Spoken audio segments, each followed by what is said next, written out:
Hello and welcome back to the channel, or just straight up welcome if you are new. This is my Premier League predictions video. I did one last year. It went relatively okay. Didn't do a reaction to it, but went okay. Got the top three spot on with the exact split. I did predict Chelsea to be separated in third and the top two as they were. Beyond that, got a little bit more questionable, but looking at you Arsenal, looking at you at Leeds. Arsenal did well, Leeds didn't, respectively. Got quite a lot right though. I'm hoping to do even better this time round. So if you are intrigued to see how these pan out over the course of the season, do click that subscribe button. I will be checking in a couple of times, hopefully over the course of the season. And of course, if you like Football Manager content, then hi. So without any further ado, let's get on with this. Do need to stop with a few disclaimers though. This is being recorded on the Friday before any games have been played. It will go live on the Saturday, so one game will have been played by then, the Palace versus Arsenal game.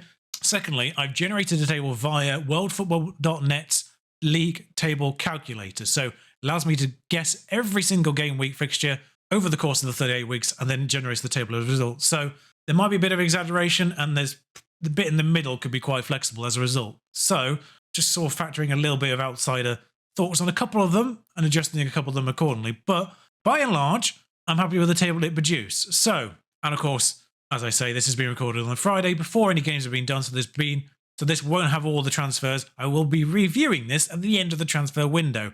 As of saying this right now, the Cucurella deal and the Colwell other way, that's just been confirmed. So just to give you a timestamp, bottom 3, 4, actually. Bottom 4, I'm going to announce all in one go because I think it's going to be 3 from 4, realistically.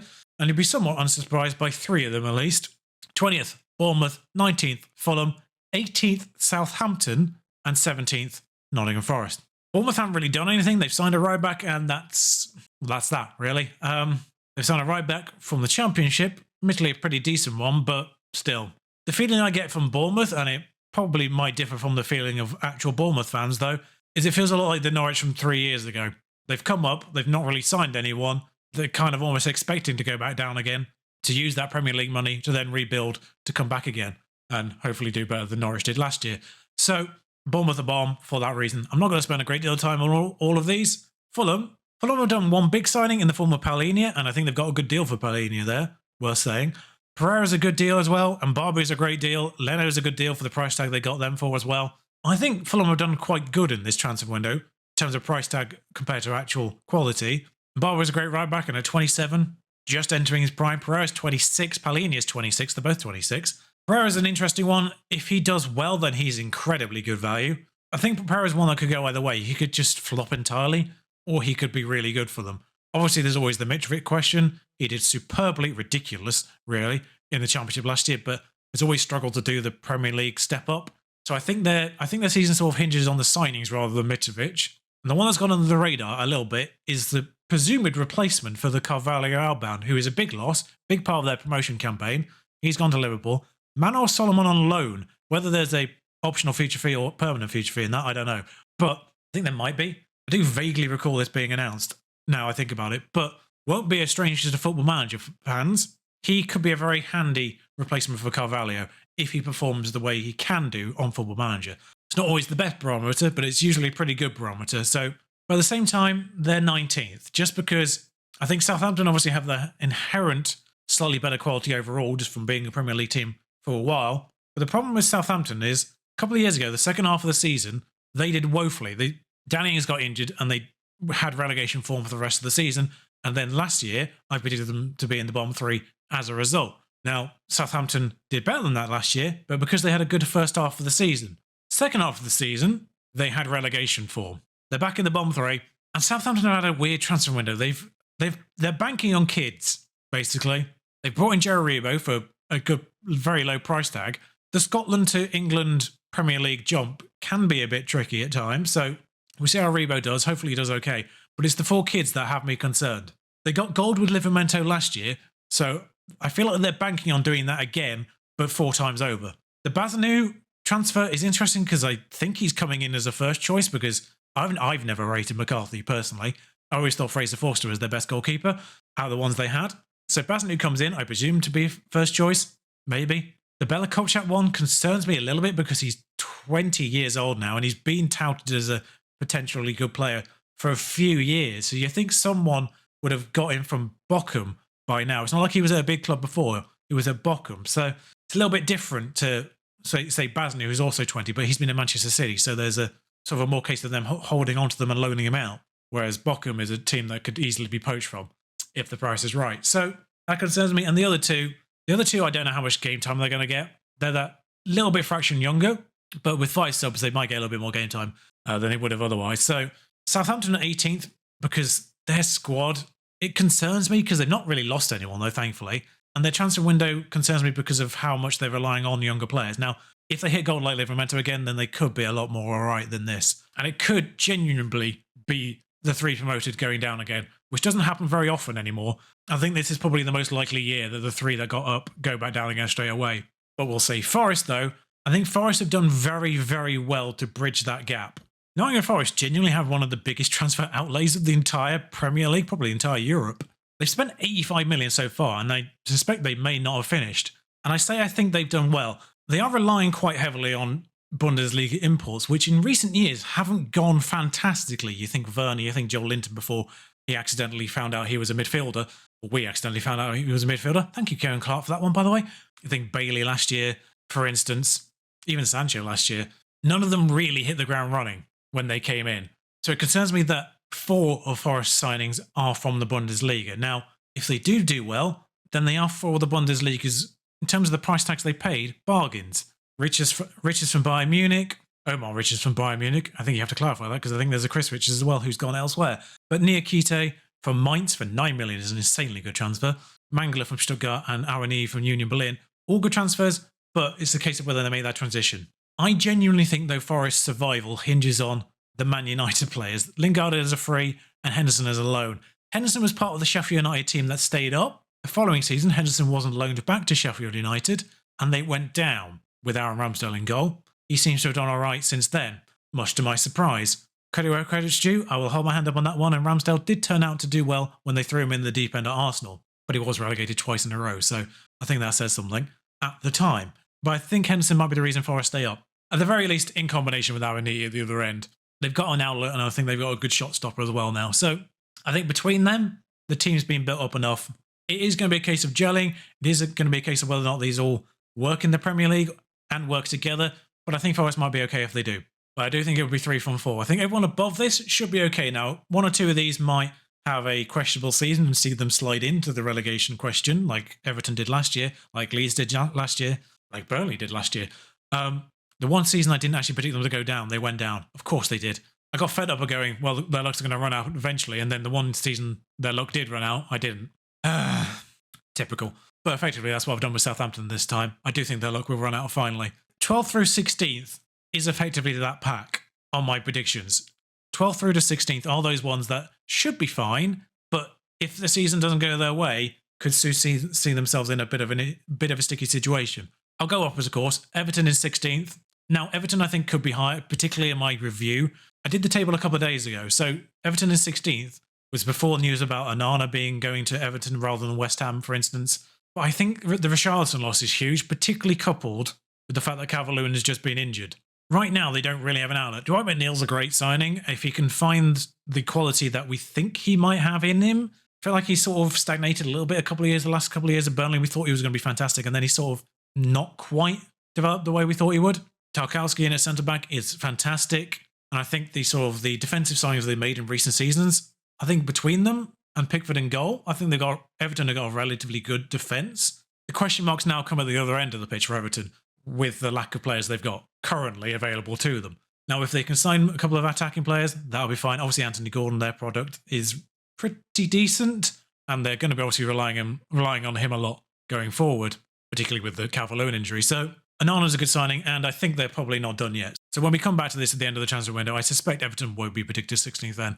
Leeds in 15th is largely because of last season. I do think Leeds in 15th have the highest chance of doing better than my prediction out of anyone on this table. Just because, obviously, last year's position was largely because of the injury crisis that they had, and Bielsa's inability to adapt to the injury crisis either. I think Bielsa is great, but I think his issue was the fact he didn't adapt to the injury crisis the same way the other managers have, and that's why, ultimately, Marsh came in. So, and now Marsh has obviously stamped his authority on this team a little bit with a few signings. Tyler Adams, great, and replaces Calvin Phillips. Do I think he's probably as good as Calvin Phillips? Maybe not quite, but close enough. Sinisterra, similar to Rafinha. I think they're almost as good like-for-like replacements. And of course, the money they got for them has allowed them to improve the rest of the squad. Aronson looks interesting from pre-season. If you can continue that, great. He's got the biggest price tag of all to live up to, of course. They have improved quite well. And as I say, if they can sort of shake off the malaise and the cloud from last year, I think they could be a lot higher up in this table. Brighton in 14th because, well, they can't score, really, is the problem. Morpay is rumoured to be leaving. They do have Undav in, and they do have a prospect from South America, from Libertad. He's cost them a relatively decent amount of money, so clearly they must think must have a good amount of talent to him. If either Undav or Enciso is his name, if either of those start scoring for Brighton, then they're in a much better position than they would be last year. Obviously, they've lost Basuma. That's huge. They've lost Cucurella now. That's even bigger. The best two players really for Brighton last year. But they've got good money for them, of course, particularly Cucurella. And then last season, when they sold Ben White for big money, they bought Cucurella in part with that money. So, all the way around. Part of that money went to Cucurella, and now they've sold him for even more money. So Brighton have been known to invest the money wisely from sales. So if they do that again by the end of the transfer window, they could be obviously massively reconsidered as a result. Crystal Palace, I have in 13th. Last year, I had them in the bottom 3. That was because I always kind of predicted Palace to go down because I never really felt their squad was good enough. And then Roy performed some magic and just about kept them up.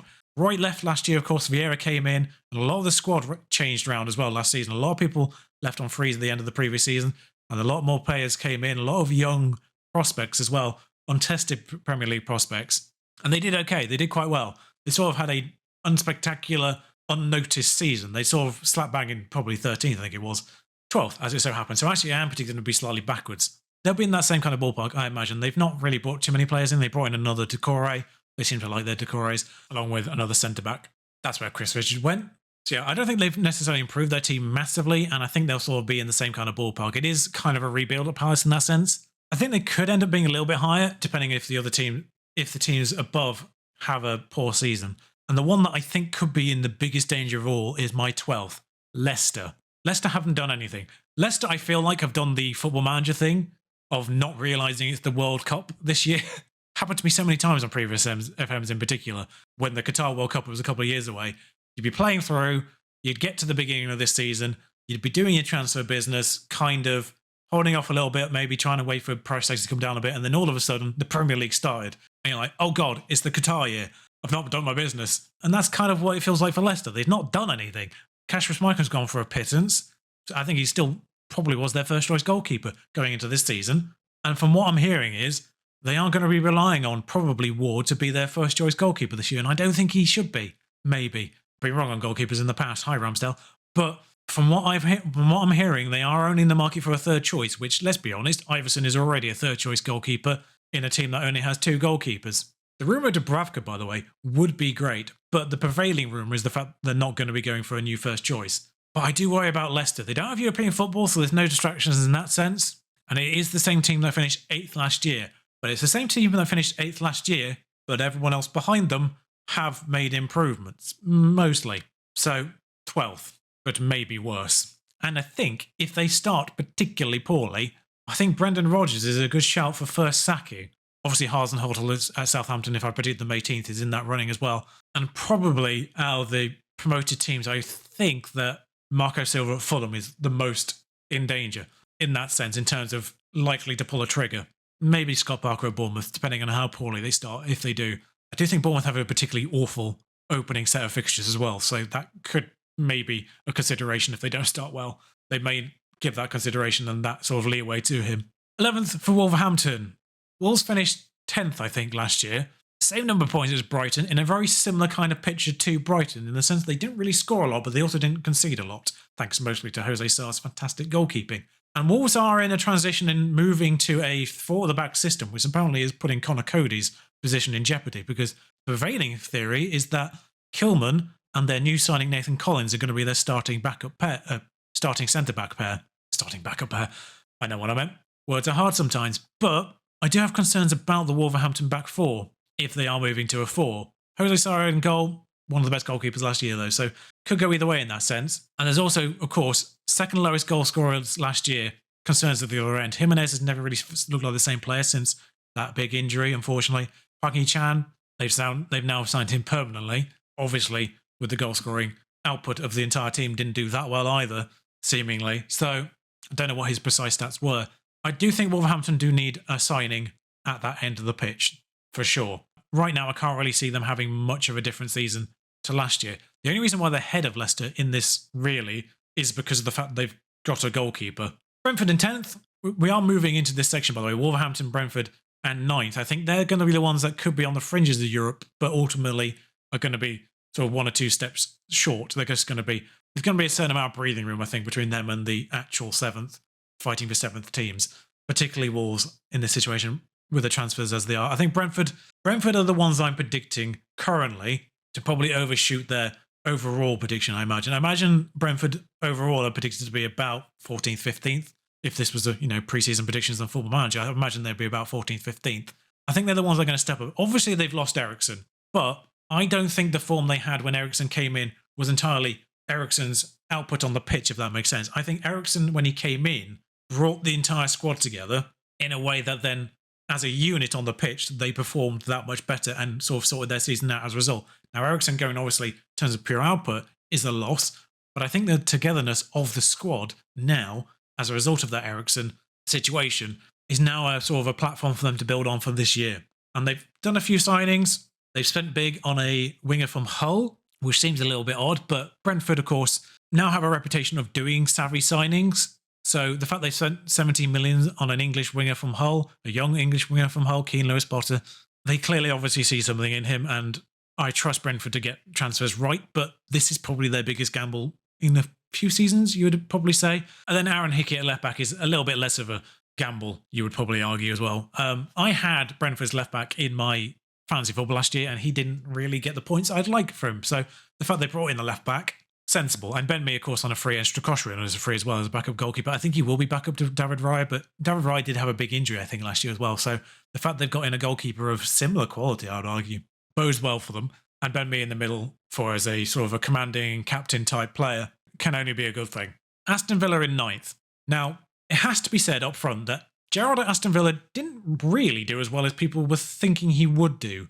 Wasn't really that spectacular. It was kind of average from them in the second half of that season once he came in. Never really massively in danger, I don't think. But now that he's had that half season, and now he's had the summer in particular, he's had that little bit of breathing room to sort of actually train and prepare the squad for a full season. And then bring in a few more players. Diego Carlos, under the radar, I think, a little bit.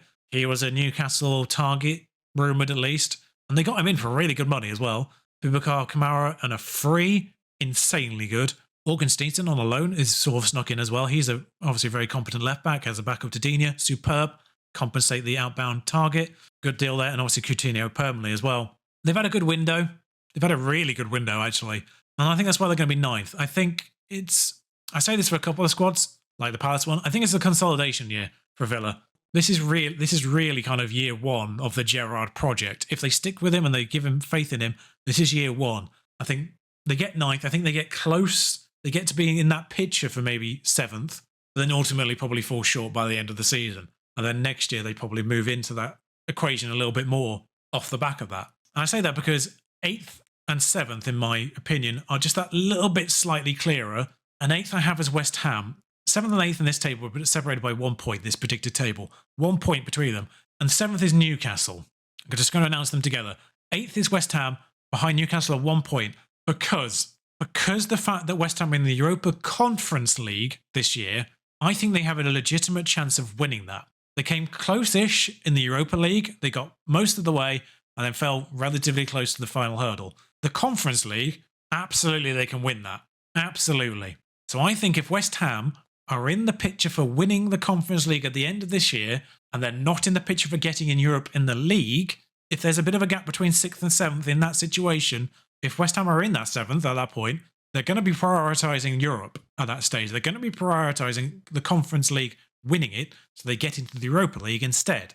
And between that and the fact that this season is so much longer than the others, and they're in a European competition, there's obviously the World Cup in the middle of all this, they're starting earlier, they're going to have that European commitments. Their squad isn't that massively deep. They've made a few good additions, obviously a striker and a centre-back, a Gerd and Skamaka, all the way around. They're 2 very good additions. They're 2 additions they absolutely needed, but really their depth isn't that good. But I think it's good enough for the Conference League at least, especially in the group stages where they'll probably get overall weaker opposition than they would have in the Europa League. last year. Probably allow them to field a slightly weaker team against some of those teams, which will make at least the first half of their campaign that little bit stronger in the Premier League. So I think they'll start strong, and then eventually they'll probably just focus on the Conference League on the other side of the World Cup. And then because of that, I think they're going to have a few leggy performances in the Premier League towards the end of it, and they'll probably just straight up rotate a little bit more towards the end of it. And that's what ultimately will allow Newcastle, or maybe Aston Villa, to sneak into 7th. Because Newcastle have had a good window. They've avoided paying a Newcastle tax. Regardless of what you think of the money and the takeover, they have been sensible with the money. Newcastle are my team, by the way. And I think that the people that seem to be overlooking when they're predicting Newcastle mid-table or lower mid-table, Newcastle's form under Howe, if you take the league table from when Howe came in to the end of the season, Newcastle would have been third. Third. Only Liverpool and Manchester City got more points than Eddie Howe did as Newcastle manager in that time frame. Correct me if I am wrong on that one. And I think it might have been from early January-ish, only Liverpool had more. So if anything, based on that form under Eddie Howe, I'm very much metering my expectations for Newcastle by putting them 7th. But yeah, Botman's a fantastic signing. Target permanently great. Pope is an improvement on Dubravka. As much as I love Dubravka, much as I think he's a bargain, he has had a couple of big injuries in the last couple of seasons, which has been problematic.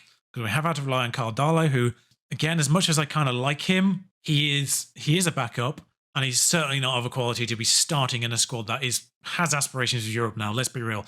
They do have aspirations of getting into Europe.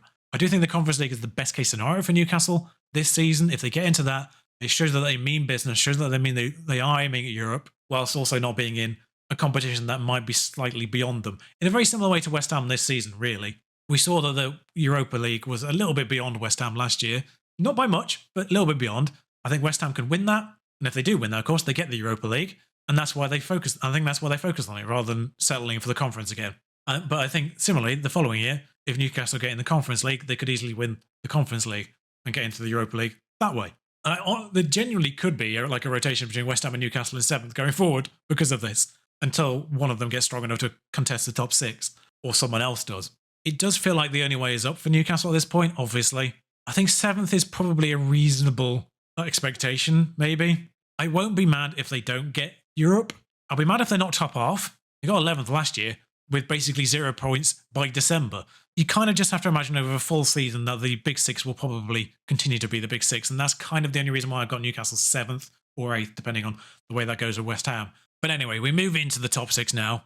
And 6th is very much in the same vein of Palace and Aston Villa.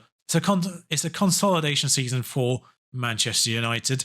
I think Ten Hag's a great appointment, but they do need to treat this as a consolidation season. They've obviously lost a lot of the old guard, some of the more disruptive presences in that dressing room.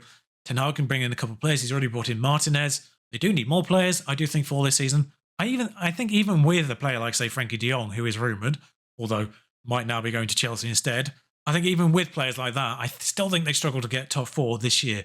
And I don't think they should be targeting top 4 this year. I think they should be targeting 5th, maybe at most. But I think if they finish 6th, they shouldn't view it as a disappointment. It's a consolidation year. You take the Europa League, you maybe try and win the Europa League next year and get into the top 4 in the league. One way or the other, you target Champions League football by either winning the Europa League or getting the top 4 next year. I do think Malacia is a good signing as well. A more distinct backup to Luke Shaw. I think Telles was probably a little bit too good to be a backup, if that makes sense. I don't know how Manchester United fans view Telles, but from the outside, Telles was probably good enough to be a starter for Man United if they didn't have Shaw. Telles would start for, say, West Ham, Newcastle, Villa, although they've got Deeney now. But Telles would be a starter for any of those teams behind them. Telles probably would have been a star for a team like Spurs. But that in mind, there's still obviously question marks over the defensive midfield spot in the Man United squad, and whether or not they fill that is a different question. Martinez, of course, played defensive midfield. We don't really know. We don't really know how he's going to be utilised. We expect him to be a centre-back, but it could either be in their defensive midfielder solution, in which case they probably need to get another centre-back again. Either way, they need one more reinforcement there, you would probably argue. And obviously Martial being injured after a very good pre-season from him is a bit of a concern early doors. Now, on my prediction a couple of days ago, like I say, I did this a couple of days ago, I've kind of rethought 5th, 4th and 3rd. 4th has remained the same, but in this video, I am flipping my prediction from 3rd and 5th. So now, 5th, I'm predicting Chelsea. And it's just because over the last couple of days, I've been watching a few videos over the sort of preparation for the Premier League, that kind of jazz, particularly in context of fantasy football as well. There's just a few things that have got me concerned about Chelsea as a whole. The Sterling deal is a weird one. We'll start there. The fact that Manchester City let him go, odd in the first place. The fact they let him go for, I can't remember if it was 50 or 60 now. Might have been 60 with bonuses or what have you. The fact they let him go for that, and then they were rumoured to be trying to get Nathan Ake from Manchester City for the same kind of price tag, was baffling to me. And the fact that he's gone for half the price of what Grealish signed for in the first place last year, weird. So weird. I think Sterling does improve Chelsea's squad as a whole, but it does still provide the question mark of who starts as a striker for Chelsea. Do they stick with Kai Havertz, maybe, who I think was their choice for the most part, Timo Werner if he doesn't leave? Last year, Chelsea kind of played without a striker even when they had a striker, so which is why Lukaku failed, really. Chelsea weren't really built last year as a team to have a striker like Lukaku, and therefore Lukaku kind of withered in that team. Chelsea and Man United had very similar situations, but with opposite outcomes. Ronaldo, the team adapted to Ronaldo to the detriment of the rest of the team. So Ronaldo had the output, Ronaldo had the goals that you were expecting from Ronaldo, but the rest of the team suffered as a result, and they ended up not doing as well as they should have. Chelsea failed to adapt to Lukaku, and Lukaku suffered as a result, and the team didn't do as well as they should have. So that it was the same kind of conundrum, but they had the opposite outcomes, and neither did as well as they should have. And I think Chelsea's kind of fade away went under the radar because you had Liverpool and Manchester City fighting for the title. You had 4th, 5th, 6th, 7th even. You had battles all the way down for the other European spots. Chelsea just had a sort of a non-season in third. They never looked like they were going to fall far enough to be in the conversation for falling out of Champions League, and they never looked to be in the conversation for the title either. And you kind of worry they've kind of had an indifferent pre-season. It's not been a bad pre-season, but it's not been overwhelmingly good either. I think Koulibaly as a centre-back is a competent replacement for Rudiger. I don't think he's quite as good as Rudiger, and Football Manager players will know that Koulibaly on Football Manager comes with the trait hate big games. So if that's an accurate assessment of Koulibaly, I'd be a little bit concerned from that. Cucurella coming in for 60 million is an insane price tag, but much like the Grealish one transfer, it's how the team that he came from viewed him, and the team that bought him accepted the price tag, basically. I'd be concerned if I was Ben Chilwell. I'd be marginally concerned if I was Sterling in that situation as well, because I think one of the benefits of Chelsea getting Sterling is England. I think England benefited massively from him going to Chelsea because you now have Mount and Sterling playing in the same team. And you know Southgate prefers those two, really. As much as Mount gets criticism from fans watching England, Southgate clearly sees something in Mount that they don't. We don't. The fact that Sterling and Mount playing in the same team, working together in the league, can only benefit England as well. And you would have thought with James and Chilwell as well, that could only be a benefit there if you use Chilwell at left back and Reece James at right back. Right back, of course, probably behind the pecking order to Trent. And the thing that concerns me most about Chelsea as well is if they don't start well, they do have new owners. And new owners tend to come with a bit of a predilection for dropping the hammer on the existing manager probably sooner than they would do if it was their manager, if that makes sense. That said, Tuchel did obviously win the Champions League the year before, so there's a certain amount of legacy already to Tuchel's reign at Chelsea that might just sort of counterbalance that a little bit. And maybe the new owners will give Tuchel a little bit more wiggle room in if it doesn't start so well. But be wary on that front. Tuchel probably enters the running for first sacking because of that as well. I do think we want someone lower down, though, first. Arsenal in 4th, though. Great transfer window from them. Fantastic transfer window from them. The signing they've made have only improved the team. Jesus comes in. Superb. He's had a fantastic pre-season. If he carries that through to the actual season, fantastic. He's only 25 as well, Jesus. So same with Zinchenko, 30 million. Zinchenko leaving City, you have to expect him to be starting in this Arsenal squad. You have to expect that to be the consideration for moving. He's not going to trade one bench for another. So if Tierney's fit, I'm expecting Zinchenko to be a midfielder, which is what he's said he wants to be. But obviously, there's that flexibility. If Tierney does get injured, then Zinchenko can fill in there if necessary. I suspect that's what's been outlined with him when he signed. I don't think that'll come as a surprise to him if that happens. Vieira is another good signing as well in that midfield. More strength in depth. Arsenal have a lot of people coming back off loan which haven't gone back out on loan or have been sold yet. So Guendouzi has, but players like Saliba, Torreira, Bellerin, they've not gone back out on loan again. Saliba, I think, is probably most likely to stay out of those. And I do think Arsenal have a good shout of a back three as well system if they wanted to adopt that, particularly if Tierney does get injured as well.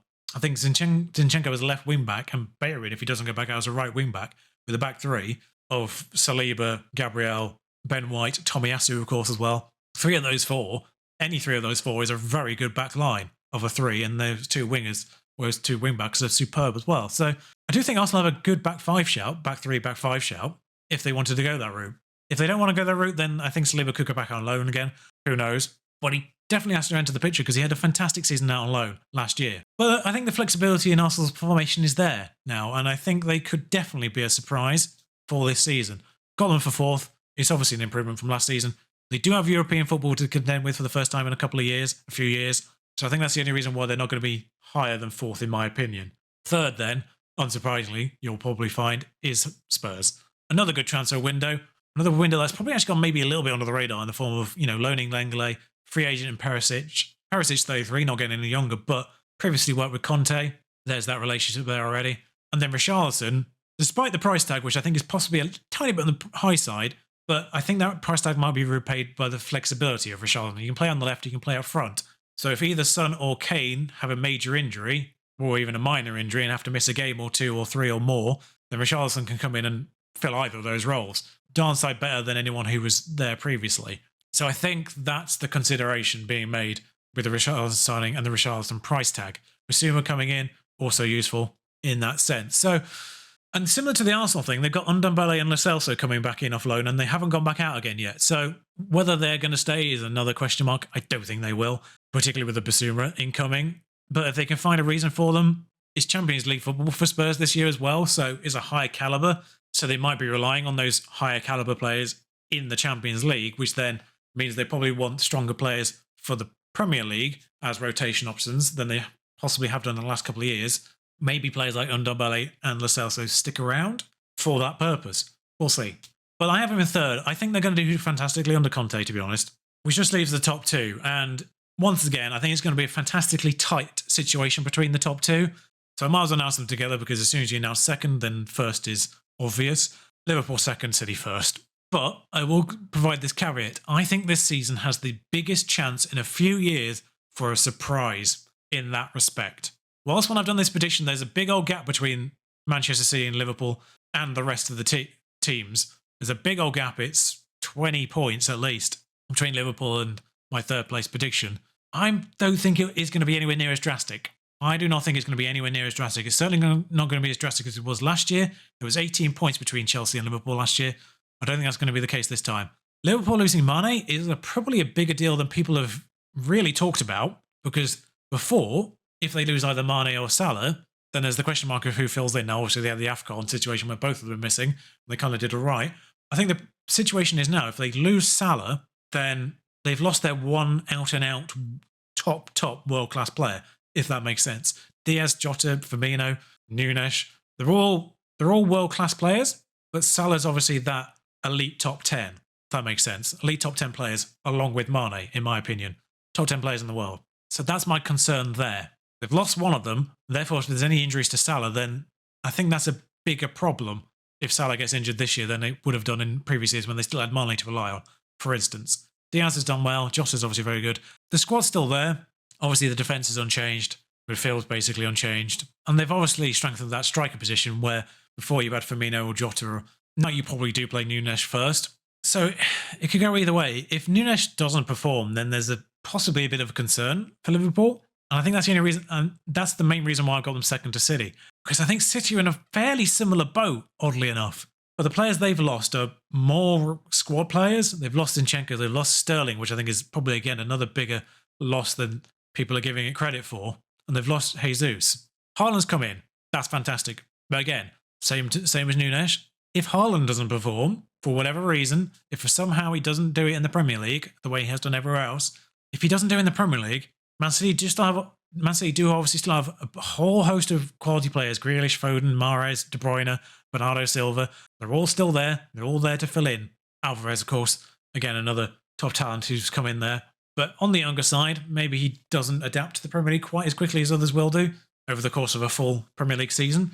The concerns are there for both of those top two from previous seasons. I think they're going to be fine, and I think just similarly, the overall quality of the Manchester City squad is just that tiny bit better than the overall quality of the Liverpool squad. And that's why I still have them the same around as they were last year. Simple as that. They both lost players and they both brought in players to sort of fill that gap a little bit better. In the former Liverpool, they kind of brought in players before Mane left during the course of last season. But there is the concern. And I think there's also the concern, particularly in the defensive line of Manchester City. They've clearly lost out on Cucurella. They've still got Cancelo. They've still got Kyle Walker. Nathan Ake can fill in their left back if necessary. But City are going to be looking for a left back. Now, obviously, they've got the money to do that. But it's kind of who's available for them to purchase to provide that cover going forward in the way that Zinchenko did. So we'll see what they do. But if there's an injury to Cancelo right now, City are in a bit more of a problem than they would have been in previous seasons. So similarly, if there's an injury to De Bruyne, there's an injury to Foden, with the sales they've made so far this year, it's just that tiny little bit less depth to City this year. Therefore, injuries could be that tiny bit more problematic, unless they obviously, over the course of the remainder of the transfer window, fill those positions up again. For now, I think they'll be okay. Liverpool behind them. Also in a World Cup year, of course, where most of their players are at the World Cup, barring Haaland, which is probably the saving grace, and barring Salah, which is probably the saving grace for both of them. The World Cup obviously risks injuries for the second half of the season. Do not be surprised if Jesus ends up top goal scorer, or in the picture for top goal scorer. I think Kane obviously kicks on a little bit better this year. I think Kane's going to be in the picture for top goal scorer again. Salah and Son, they're always going to be there. Haaland, of course. Between those five, I reckon. Between those five. As for the rest of the divisions right now, I have, as always, I put money on the winners of Championship, League One, and League Two. Not massive money, should be said. Gamble responsibly. But I opted for Norwich, Ipswich, and Bradford respectively for those three leagues. So in case you wanted to know what I was predicting down there. And as I say, first sacking will probably be between Parker, Silva, Rodgers. I feel like I had a fourth one there and I've forgotten it. Or Tuchel. Tuchel wasn't the fourth one, but I do think it'd be one of the ones lower down first. Oh, Hasenhüttl, of course. I think the first sacking will be between those ones anyway. But that's it, of course. That's it for now. Once again, if you have enjoyed this and if you want to see more of this, then do like, comment, subscribe, and all that jazz. Helps the algorithms. You know this by now, probably. You watch enough YouTube, I imagine. Otherwise, I'll see you again for this kind of thing at the end of the transfer window. Otherwise, I'll see you in Football Manager videos for the time being. Until next time, ta-ra.